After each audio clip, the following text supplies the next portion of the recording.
Pilot Jim had flown a perfect cross-country flight. Smooth air, great weather. Everything had gone according to plan. But in the last 10 seconds, one decision nearly damaged his airplane. Instead of going around, he tried to save a bad landing. Here's what happened. Jim was returning to his home airport after a relaxing afternoon flight. Winds were light, visibility was excellent, and the runway stretched out in front of him. As he turned final, something wasn't quite right. He was a little high.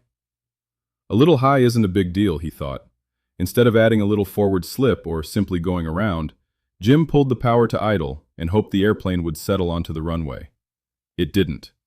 Crossing the threshold, he still had extra airspeed. The airplane floated.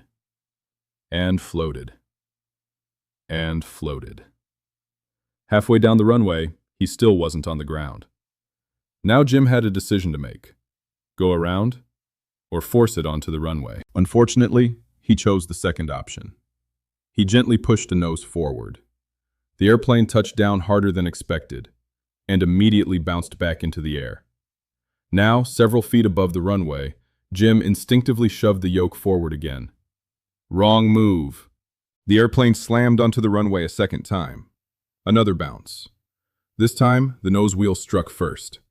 The aircraft began porpoising. Jim realized things were getting out of control.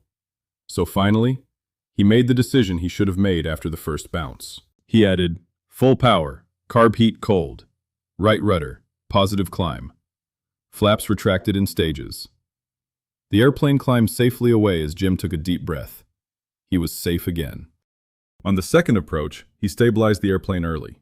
Correct airspeed, correct glide path, small power adjustments. He crossed the threshold on speed, flared smoothly, and touched down exactly where he wanted. Lesson learned. Many landing accidents don't begin during the flare. They begin much earlier when the approach becomes unstable. If you're high, fast, floating, or bouncing, remember this. A go-around is not a failure. It's one of the safest decisions a pilot can make. Professional airline crews perform go-arounds every year, sometimes for reasons passengers never even notice. The goal isn't to force every landing. The goal is to make every landing a safe one. Sometimes the smartest landing is the one you don't complete. Have you ever gone around because your landing wasn't working out? Share your experience in the comments.